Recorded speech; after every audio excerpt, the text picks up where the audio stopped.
জাতিসংঘের বাংলাদেশ প্রতিনিধি গতকাল বলছে যে দুইটি সার্বভৌম রাষ্ট্রের যদি ঐক্যমত না হয় এই কাজে জাতিসংঘ যাবে না।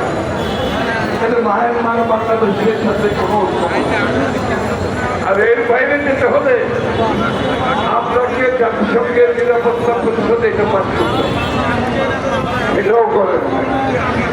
আবার জাতিসংঘ বলছে তারা এই ব্যাপারে মিয়ানমার বাংলাদেশের কোনো এগ্রিমেন্ট না থাকাতে তাদের আবার অনেকে তাদের মধ্যে ভিন্ন কথা বলছে। তাহলে এটা কার সিদ্ধান্ত বাংলাদেশের মানুষকে বলতে হবে?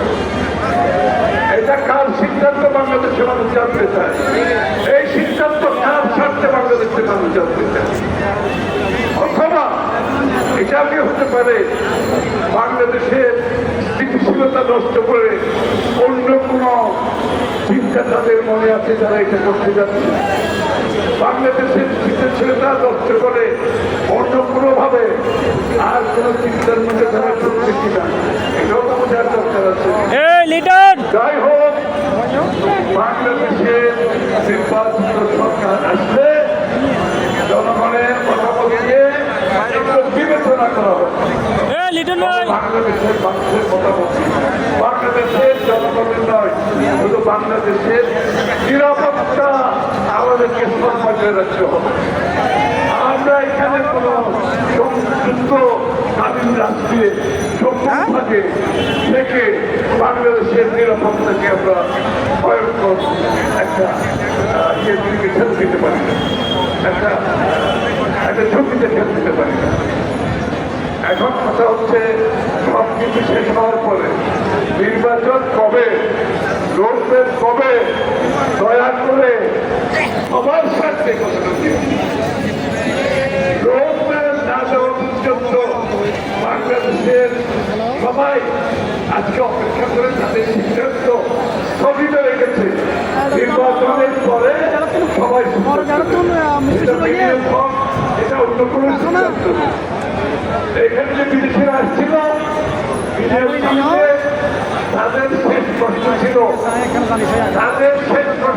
নির্বাচন কবে। নির্বাচিত স্থিতিশীল দীর্ঘমেয়াদী সরকার ব্যতীত বিনিয়োগের সিদ্ধান্ত কেউ বাংলাদেশে দেশের ভিতরে নেবে না, দেশের বাইরে।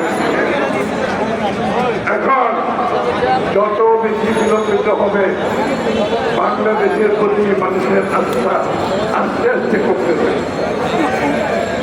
তখন তারা অন্য দেশকে নিয়ে চিন্তা করবে। সময় নাই, ডিসেম্বরের মধ্যে নির্বাচনে আমার হিসাবে, আমি ডিসেম্বর বলি, আমার হিসাবে অগাস্ট সেপ্টেম্বরে নির্বাচন হবে। কেন জানেন? তারা বলছে সংস্কারের কথা, তো সংস্কারের সকল প্রস্তাব জমা আছে তাদের কাছে। তারা বলুন কোথায় খবর পেয়েছে এই কাজটা করতে 2 দিনের বেশি লাগে। আমাকে বললো আমি 2 দিনে করে দেব, আরো একসাথে নিলাম, আরো 2 সপ্তাহ দিলাম। আরে দয়া করে দেশকে জানান কোথায় ঐক্যমত পেয়েছে। আপনারা তো বলছেন ঐক্যমতের পরিপ্রেক্ষিতে সংস্কার হবে, আপনার কাছে তো সব আছে জমা দেওয়া। বলেন কোথায় জাতীয় ঐক্যমত হয়েছে, সব দলগুলো দিয়ে আমরা জাতীয় ঐক্যমত সই করে দিয়ে নির্বাচনের দিকে চলে যাই। তাহলে সমস্যা কোথায়? নির্বাচন কমিশন তো জাতীয় তথ্য, এর জন্য নির্বাচন কমিশনের বিরুদ্ধে আবার নির্বাচন কমিশন প্রস্তুত, সংস্কার সব দেওয়া আছে। কি জন্য? কার স্বার্থে দেরি, কার স্বার্থে দেরি? চলতে পারে ডিসেম্বরের আগে নির্বাচনের দিনক্ষণ দিয়ে রোডম্যাপ দেন।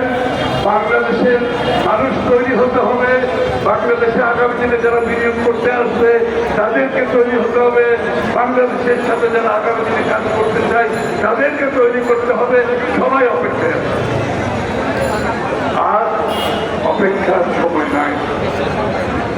মানুষের যারা গত 25 বছর ভোট দিতে পারে নাই, এই নতুন প্রজন্ম যাদের বয়স 35, তারা এখনো ভোট দিতে পারে নাই, ঠিক দেওয়ার অপেক্ষায় আছে, ঠিক কি ভোট দেওয়ার অপেক্ষায় আছে, ঠিক জোরে বলতে হবে, ভোট দেওয়ার অপেক্ষায় আছে।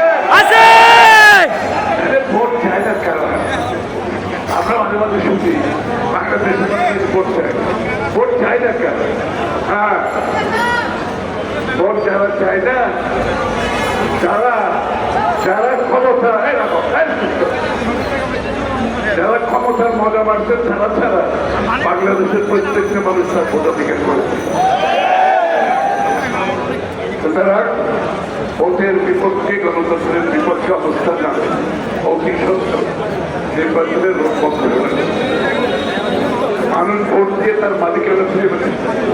হ্যাঁ, তাদেরকে দায়বদ্ধ সরকার চায়, সকাল বিকাল দুপুর যার কাছে যেতে পারবে। এখন উপরে সরকার কি যেতে হলো, মাঝখানে ব্রিজ আছে, মাঝখানে ব্রিজ আছে।